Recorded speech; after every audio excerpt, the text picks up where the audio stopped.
Caravan Conversations, which is the banner under which we are organizing today's event, is a literary forum where we try and organize literary events, political discussions, conversations on topics that we've covered in the magazine.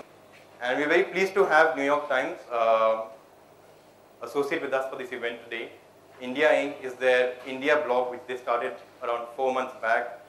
Today's discussion is on FDI retail. I'm sure all of you know it's a very contentious topic. It's been put on hold for the time being. The government has sort of put it on a back burner, but yet it's something that we keep on discussing every day.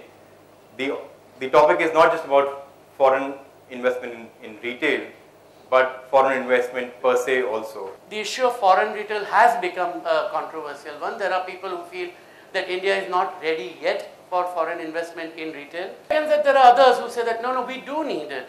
If Mr. Mittal can buy steel plants around the world, or set of steel plants around the world, why can't Walmart or Tesco or Waitrose come and set up shop in India? And then the whole host of other arguments which we'll touch into, which we'll get into now as we go along. With that, let me turn to you, Vivek. You're a professor of economics. Why should India do it? We've gotten so tied up in this issue partly because there's been so little action on economic reform in the tenure of this current government. What in theory should be a relatively innocuous, relatively minor reform where there are relatively few losers, and again we can talk about that, to what extent the small shops would be affected. I don't think as much as people make out. But because the government pinned in some sense so much weight on this one, what should have been a relatively innocuous reform, and then of course it's blown up in their face.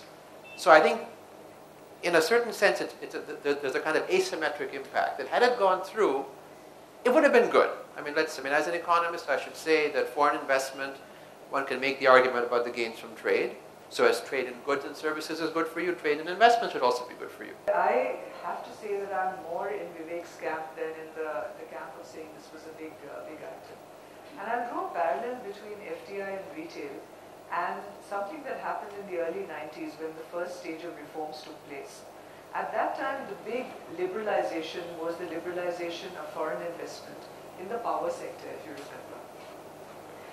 You know, the few ultra mega projects we had, I mean, biggest one of which was Enron, as you know, went into liquidation. Right? They were not able to produce power at a rate that Indian electricity boards and Indian consumers could afford. And it is only now, we're talking a good 18, 19 years later, when you have the national grids in place, you have the fuel linkages in place, you have the ports which have come up to deal with coal, you have all of that in place that you are now seeing these ultra mega power projects come up, indeed in which Tata is now participating. Now if you draw that parallel with Indian retail, I think we're in very much a similar state. Are you in a position to actually make money for retail? So, you know, this whole story about FDI coming into retail, what are the outcomes we want? There seem to be many, many infrastructural things that we need to do first to allow people to make money in this business. And I think those are the things that the reform should focus on. Let's get the ecosystem right, and then whether it's Indian money or foreign money, enterprise will find its way to make this successful and get the outcomes you want. Saying that FDI is coming into retail is not the reform. If you were to say that we are reforming the APMC Act, that is a reform. Quickly tell what APMC Act is, for those of us who aren't well versed with it. You or Vikas, you've written a lot about it, so maybe it's the time to turn to you. It stands for Agricultural Product Marketing Commission. So what the APMC Act does is gives a monopoly over wholesale trade to a committee of traders. What Meera is talking about is that the fact is that these guys are charging a very high premium for the role they play in the distribution chain. And the argument that a lot of people make is, and with justification, is that if you actually simplified those laws and got rid of those monopoly statuses that these committees have, actually food prices would come down. And I had one more question for you, which goes back to a point Vivek made, which was a provocative one for those who think that small shops will suffer. And he gave the example that small shops aren't always affected. Reflecting on your time, both in Thailand and the United States, do you think that's true? What happened in Thailand is interesting, and China is also an interesting example. Both of those countries have opened up their retail markets in the last 2 decades or so. And in both cases, the percentage of the market that is dominated by so-called organized retail is still much less than 50%. In China, it's only about 20%. In Thailand, I think it's somewhere in 30 or 40% range. They opened, I think, a decade before China did. China opened about 10 years ago. And there's lots of Walmarts in China. They call something else. I forget the name. But they have not been able to, decimate, if you will, or kill off small retail. It hasn't happened. Question here and then here, yeah. Is anything being debated or done in the current FDI debate, especially in Indian context, if there are some ways to balance this, the negative impact of foreign investment or the possible negative impact of foreign investment on these kirana stores, on the small farmers, from the government's point of view, in terms of regulation? It's a very basic argument that if you allow investment to come in, that it's a win-win proposition both for the lender and for the borrower. Now, having said that, are there people going to be adversely affected? Sure. And part of the problem that I think I talked about earlier on is the case was never made. The case was never made as to who are going to be the winners, who are going to be the losers, that the gains for consumers, and I think also for the farmers, will outweigh the potential losses to a small number of small retailers. And that there has to be some compensation. They have to be integrated into the system in some other way. So I agree with you that there are distributional consequences we've got to deal with. And certainly no one that I know is making this sort of blanket laissez-faire assertion that let's just have a free-for-all. That's not what anyone I think has been saying, or should be saying. Why everybody is opposing the foreign trade in retail? In the sense that the panel is almost unanimous in saying that, well, FDI is good, and FDI in probably everything is good. Because, what spark of this question was, just today morning I read a statement by Badal. In 1 week's time, he completely changed his stand on FDI. He was for FDI, and he's gone against FDI. The people who are going to lose the most from this are actually not the kirana store owners. They will lose certainly something. Some share of their market they will lose. But I think the people who lose the most is the wholesale trade. For better or for worse, that is a core constituency of the BJP.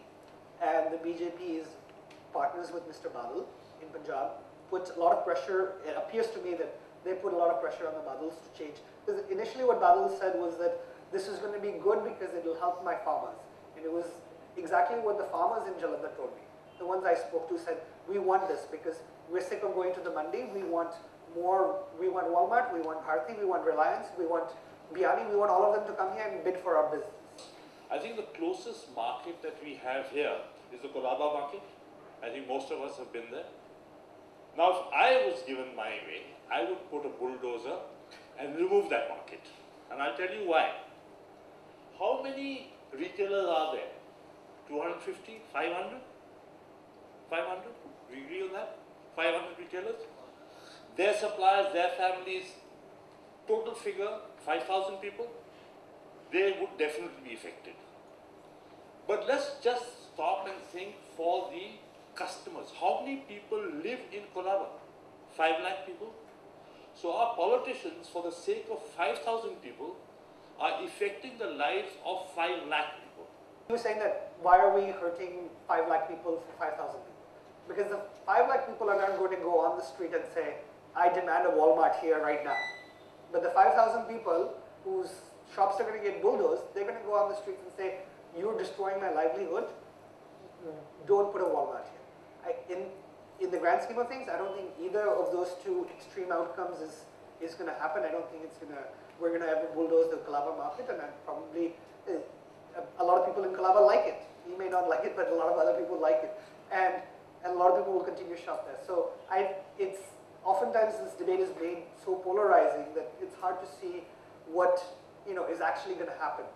Is this more about you want FDI in retail or you need FDI in retail? I think there's been a sort of a blurring in this. I think it's more in terms of people wanting it rather than India needing it. I think we've all said actually neither is true. You don't need foreign direct investment. What you need is really the best practices, the technology, the markets to work in such a way that the farmers get better prices and the consumer pays less and there's less wastage and rotting of food. I think we used Walmart a lot as a punching bag or as a glorified glorified icon in this conversation. But this is not really about Walmart. It's about professionalizing retail. That what is it about that entity, whether it's Walmart or somebody else, which employs only 1/20th of the people and gets such good turnover? What is it about their productive processes which makes it so efficient? And if those were to be replicated with 44 billion, how much more wonderful and great the turnover could be, and how much larger the economy could be. I think that's probably one way of looking at the issue going forward. I've learned a lot. It's been a fascinating session to listen to a banker who tells stories, to listen to a reporter who reports facts and doesn't give opinions, and to an economist who's circumspect about reforms. And I hope you all enjoyed it as much as I did. Thank you.